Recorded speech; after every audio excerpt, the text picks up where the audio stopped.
Qu'est-ce que vous attendez du... Donc, je suis désolé pour ce retard. Je ne pensais pas que vous m'attendiez pour démarrer. J'étais en déjeuner d'affaires avec la CCI. Et donc, la CCI s'est montrée intéressée par cette restitution, puisque, quelque part, elle cherche aussi à monter sa stratégie numérique.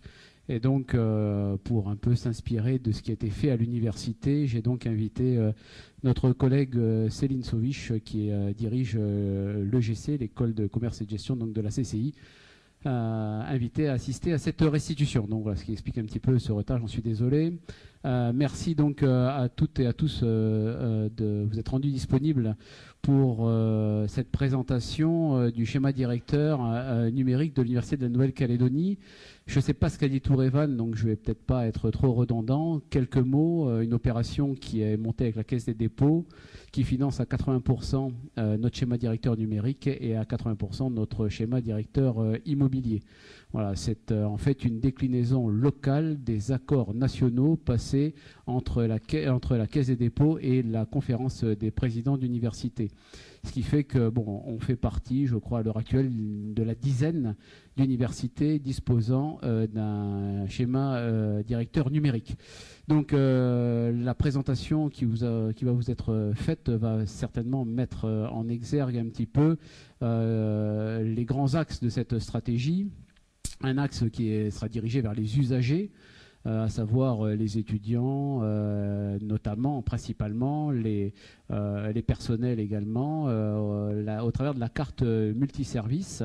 Il y a un autre axe important qui est développé ou qui sera en fait une conséquence de cette stratégie numérique, c'est la mise en place d'un learning center avec tout ce que ça peut comporter au niveau de l'innovation pédagogique, au niveau des outils à destination des étudiants, les podcasts, les cours filmés, etc. Un autre axe important pour l'université, c'est la mise en place des différents outils de pilotage.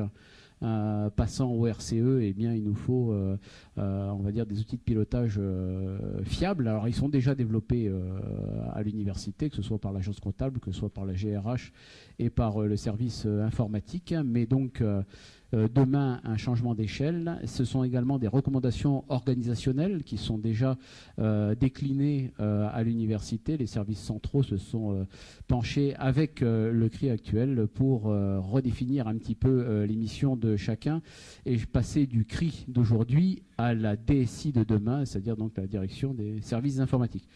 Voilà des axes, on va dire, phares qui feront l'objet du débat d'orientation budgétaire du conseil d'administration de la fin de cette semaine, c'est-à-dire après-demain. Et je vais maintenant donc céder la parole à Xavier Sevin, qui vous fera une présentation plus exhaustive, évidemment, donc, de ce schéma directeur. Vous rappelez également, ou vous le dire, parce que peut-être vous ne le savez pas, mais en fait l'Université de la Nouvelle-Calédonie, par son activité dans ce secteur, est un moteur de l'ensemble de ce qui se peut faire au niveau du numérique en Nouvelle-Calédonie et travaille de ce fait de façon relativement proche aussi avec les institutions et notamment avec le gouvernement de la Nouvelle-Calédonie, puisque quelque part la Caisse des dépôts est un acteur qui met en réseau l'ensemble des personnes qui travaillent dans le domaine, que ce soit la CCI, le gouvernement, l'université et certainement bien d'autres. Fabien, j'en oublie. Mais voilà, il a un rôle également de lien, de fil d'Ariane entre les différents acteurs du domaine. Et IFINGO est souvent présent quand même dans les schémas numériques, que ce soit celui de la Calédonie, celui de la CCI demain, je l'espère, ou celui de l'université aujourd'hui. Voilà, merci à toutes et à tous. Et donc la parole à M. Xavier Sevin, qui dirige donc la société IFINGO, qui a été retenue après un appel d'offres public. Voilà, Xavier, tu as la parole. Merci pour cette présentation. Merci, Monsieur le Président. Donc avant de rentrer dans le vif du sujet, je voudrais prendre 3 minutes pour vous présenter un petit peu qui nous sommes et puis surtout dans quel contexte s'est réalisée cette mission. Donc le cabinet Ifingo, c'est un petit cabinet basé à Nouméa. Nous sommes une dizaine de consultants et aujourd'hui on a 2 représentants de la société, Frédéric Placet et moi-même Xavier Sevin, qui avons en partie travaillé sur ce sujet. Juste pour vous donner des idées de la durée de la mission et de la charge de travail, c'était une charge de travail d'à peu près 150 jours, si j'ai bonne mémoire, étalée sur 6 mois et qui a mobilisé 7 consultants de chez nous, donc la quasi-totalité de la société. Toujours avant de rentrer dans le vif du sujet, je voudrais faire quelques remerciements. Bien sûr, la Caisse des dépôts, ça a déjà été fait. Fabien Ducasse, son représentant local, est là. Si Fabien, tu veux prendre la parole, ça sera le bienvenu. Mais la Caisse des dépôts a une activité très forte dans le domaine du numérique et du support du numérique en général, en métropole et ailleurs, et ici en particulier. Remercier l'université, le président, Tourevan aussi, qui a été notre interlocuteur privilégié. Et puis vous tous, je dirais, puisque effectivement, comme l'a dit Tourevan en pré-introduction, je dirais tout à l'heure, il y a eu une 60aine de réunions. Il faut savoir que ces réunions, ce n'étaient pas des réunions forcément individuelles, c'était des réunions de groupe, donc qui réunissaient jusqu'à 4, 5, 6, 7, 8, 9 personnes.